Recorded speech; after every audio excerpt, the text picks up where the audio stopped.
सलाम वालेकुम। वालेकुम सलाम। अच्छा मैं बोल रहा हूँ हजरत, इब्ने माजा की एक हदीस है हजरत 1385 का, ये हजरत उस्मान रजी अल्लाह तआला अन्हु ने ये रावी है हदीस की। आपने फरमाया कि एक अंधा सहाबी आए अल्लाह के नबी सल्लल्लाहु अलैहि वसल्लम के पास और ये दुआ किया, शिकायत की अपने अंधेपन की और ये दुआ किया, अल्लाहुम्मा इन्नी असअलुका व तवज्जहु इलैका भी नबिय्यिका मुहम्मद सल्लल्लाहु अलैहि वसल्लम नबी की रहमत या मोहम्मद इला आखिर तक। हजरत ये जो दुआ है या मोहम्मद यहाँ अल्फाज आया है, हजरत शेख ने लिखा है कि ये दुआ सिर्फ मदीने मुनव्वरा में ही नहीं बल्कि दुनिया के किसी भी कोने से किया जा सकता है। हजरत इस दुआ के बारे में तफसील चाहते हैं आप? सिर्फ माशाल्लाह आपको मुहद्दिस भी है और मुफस्सिर भी हैं और इसके अंदर भी आप माशाल्लाह इंसाइक्लोपीडिया के तौर पे आप हमारे सामने हमारे सवाल के जवाब भी देते हैं। जरा तो इसको वाजिब कर देते हैं हजरत, बड़ी मेहरबानी होती है। बहुत शुक्रिया जी।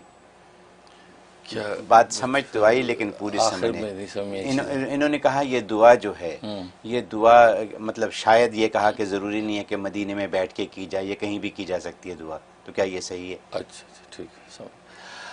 हाँ माशाल्लाह, सबसे पहले आपकी मोहब्बत को शुक्रिया। मजनू आप इंडिया से कॉल कर रहे हैं और माशाल्लाह हमारे प्रोग्रामों से इस्तिफ़ादा करते हैं और हमारे लिए दुआगो रहते हैं।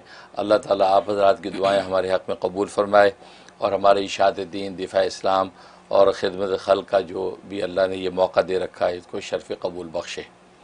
बाकी आप इस दुआ के हवाले से जो आपने सवाल किया, ग़ालिबन आपके ज़हन में ये है कि इसमें या मोहम्मद का लफ्ज़ है और हज़रत शेख ज़करिया रहमतुल्लाह अलैह ने ये लिखा कि मदीने में बैठ के पढ़ना ज़रूरी नहीं, कहीं भी आप ये दुआ कर सकते हैं और दुआ करके इस दुआ से गोया कि अल्लाह से इस दुआ की तवस्सुल से खैर मांग सकते हैं।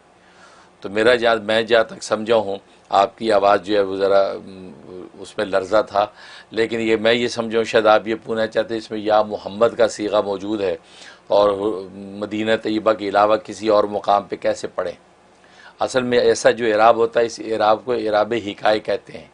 हिकाई यानी असल के अंदर जो मदीना तैयबा के अंदर नबी सामने मौजूद थे, उस नाबीना साहबी ने जो दुआ पढ़ी और वहाँ या मोहम्मद कहा, तो वहाँ तो बिल्कुल सामने मौजूद थे तो उन्होंने या मोहम्मद बोला, ए मोहम्मद, क्योंकि वो सामने मौजूद हैं। लेकिन दूसरे मुकाम पे जब ये बाद में जब पढ़ा जाएगा तो वो इराब हिकाई कहलाता है कि वो जो वहाँ पर फ़िज़िकली वाक़या हुआ था और वहाँ जो कलाम हो उसको आप हिकायत कर रहे हैं, तो वहाँ किसी चीज़ के हाजिर नाजिर होने का कोई तसव्वुर नहीं होता, वहाँ उसको हिकायत किया जाता है। जैसे ख़ुद अत्ताहियातु लिल्लाहि वस्सलावात व तय्यिबात के अंदर जो है अय्युहन नबिय्यु व रहमतुल्लाहि व बरकातुहू, अल्लाह तबारक व तआला नबी से फरमा रहे अय्युहन नबिय्यु, ए नबी।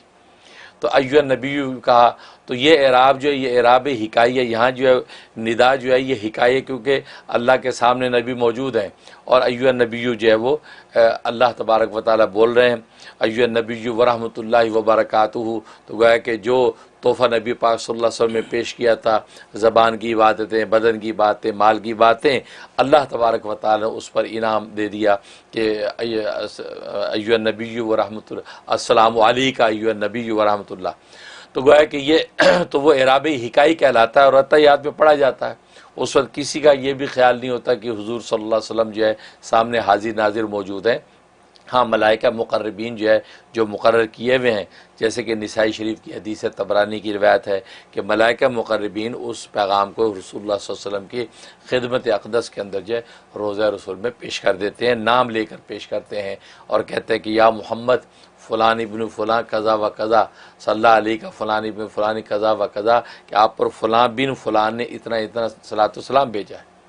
तो वो इराब हिकाई। ऐसे इस हदीस के अंदर भी जब ये दुआ पढ़ते हैं तो इसमें भी ये इराब हिकाई होगा या मोहम्मद में, उसमें किसी किस्म के अक़ीदे के तसव्वुर यानी हाजिर नाजिर के अक़ीदे का कोई तसव्वुर नहीं है।